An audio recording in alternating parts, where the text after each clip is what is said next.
Hello guys, welcome to my YouTube channel, Arabong Hilaw, PSKSA. What's this? Ako po si Michael Maurilio alias Rene. Hindi po ako pinilit na magsalita ng katotohanan, kusang loob ko pong inilalahad ang mga nagawa kong kasalanan at mga plano laban kay Pastor Apollo C. Quiboloy at sa Kingdom Ministry. Ako po yung witness,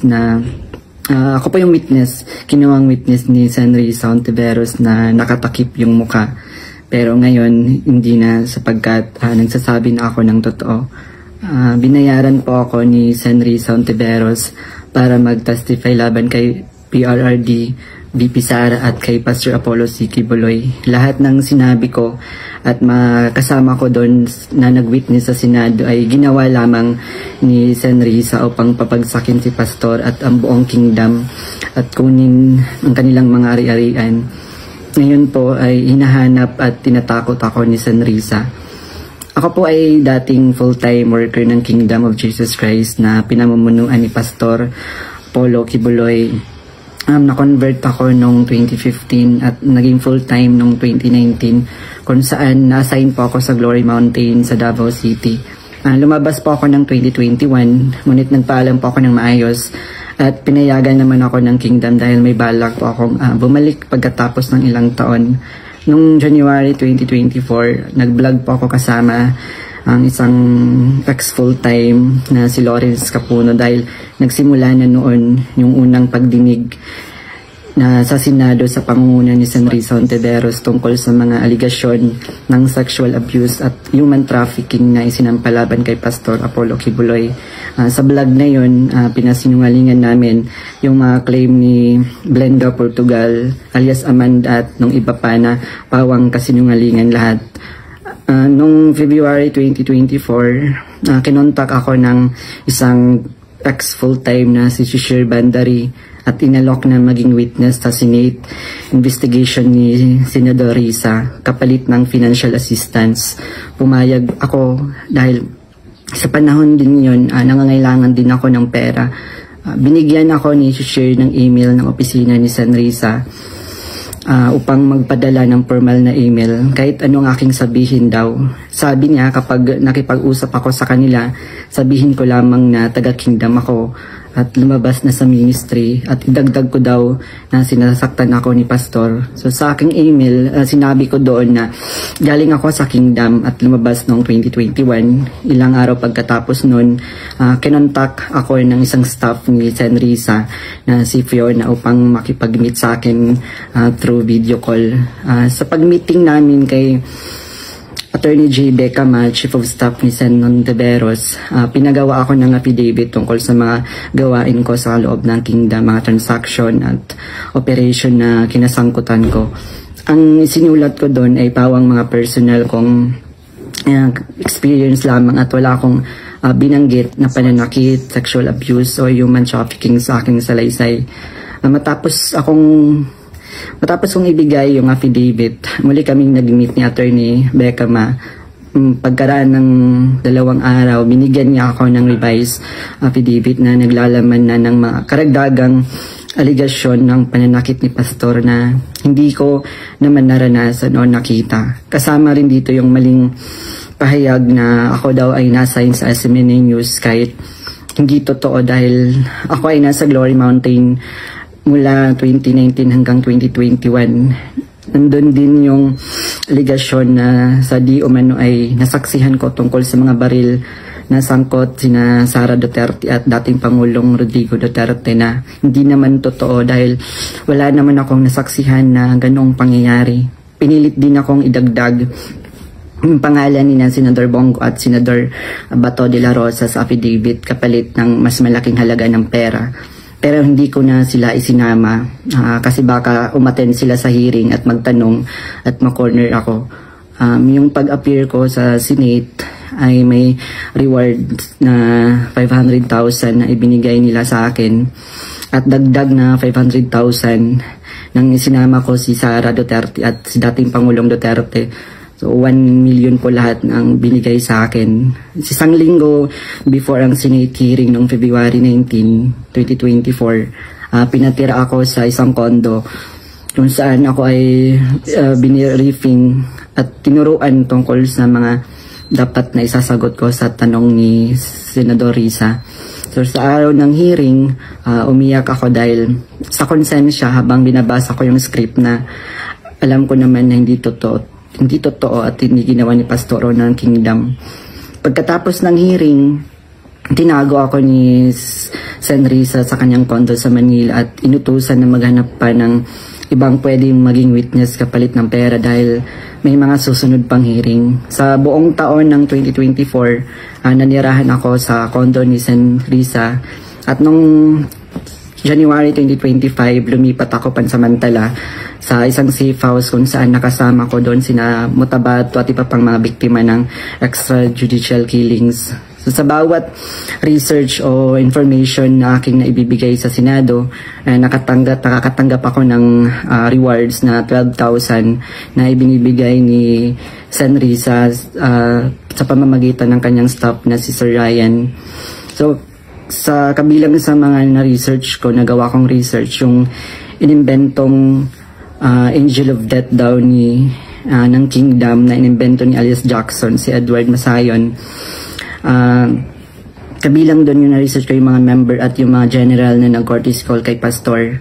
Noong August 29, 2024, nag-dinner meeting kami nila Blenda Portugal alias Amanda, kasama ang kanyang legal team na Senator ni Joanna Paula Domingo at ng Office of the Special Assistant to the President at si Attorney Ian Interina at yung kasama yung abogado ko na si Attorney Ange May Bagudyo sa isang hotel sa Quezon City. Pinagplano nila kung paano idiin ang kaso ni Pastor at ininggan niyo akong mag-file ng kaso. Sabi ni Attorney Domingo na mas maganda mag-focus kami sa human trafficking dahil mahina ang kaso sa sexual abuse.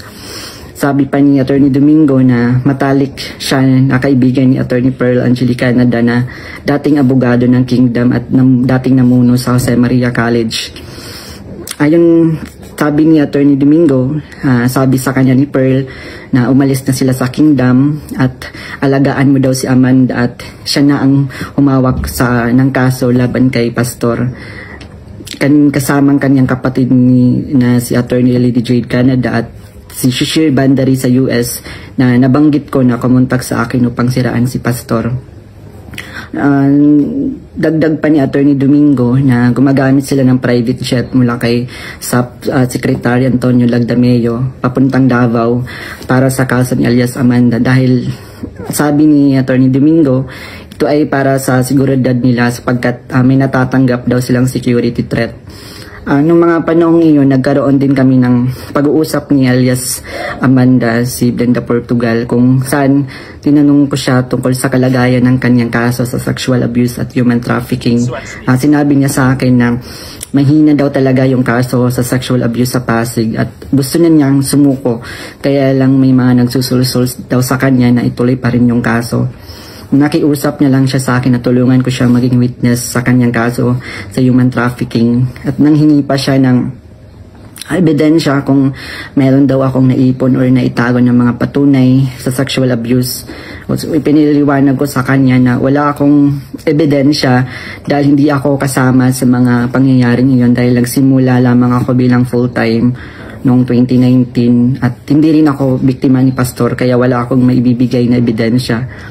Sinabi ni alias Amanda na mag-focus na lang ako sa human trafficking at maghanap ng mga ebidensya kung meron pa akong naitatagong impormasyon.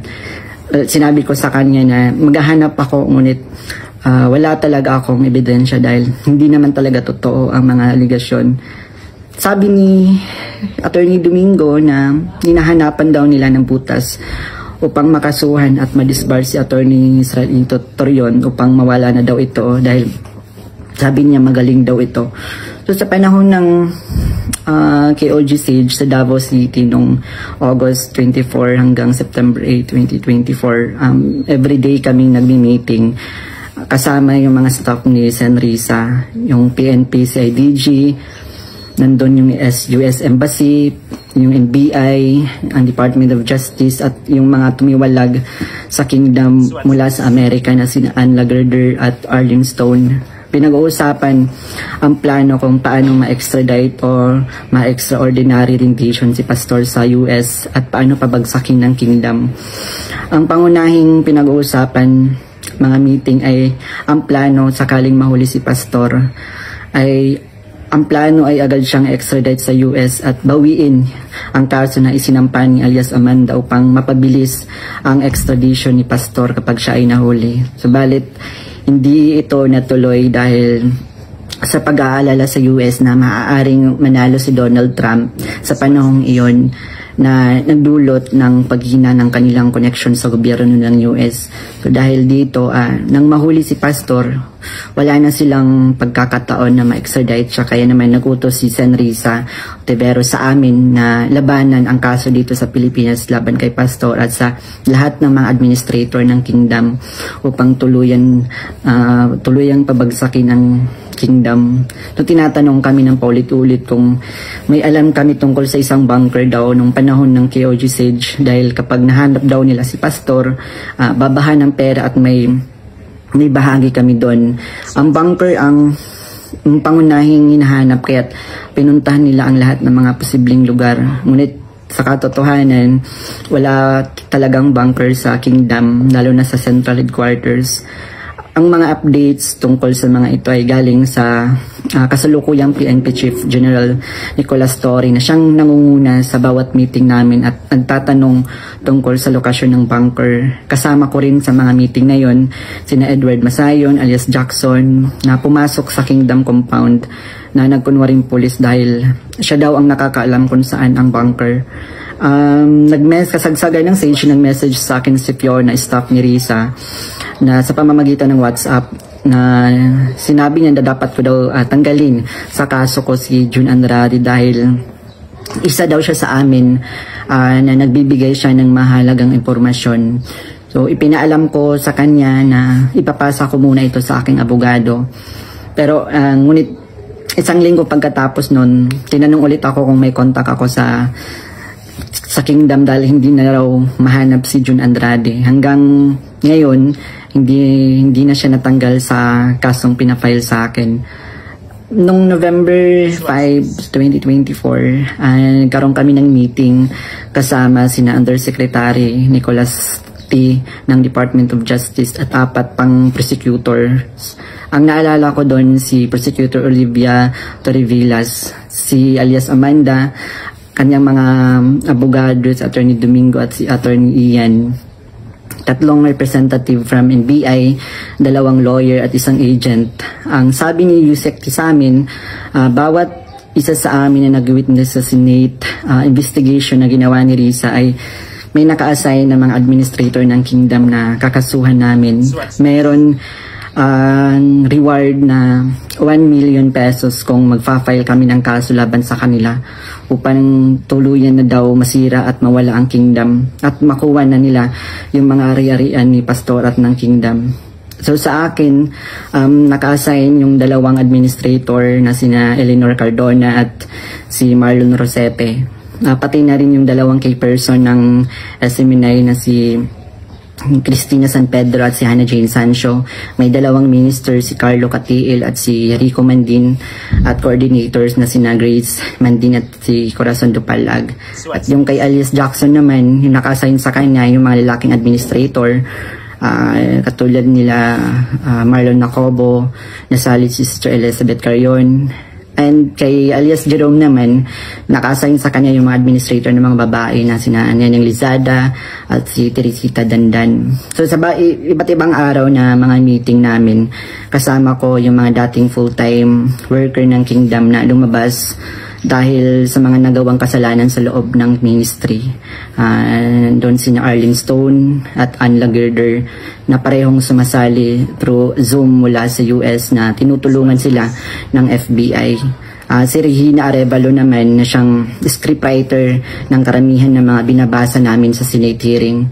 Pati na rin yung mga kasama kong mga fake witness na sina Tirao alias David, si Edward Masayon alias Jackson, si Juar Olimba alias Jerome, si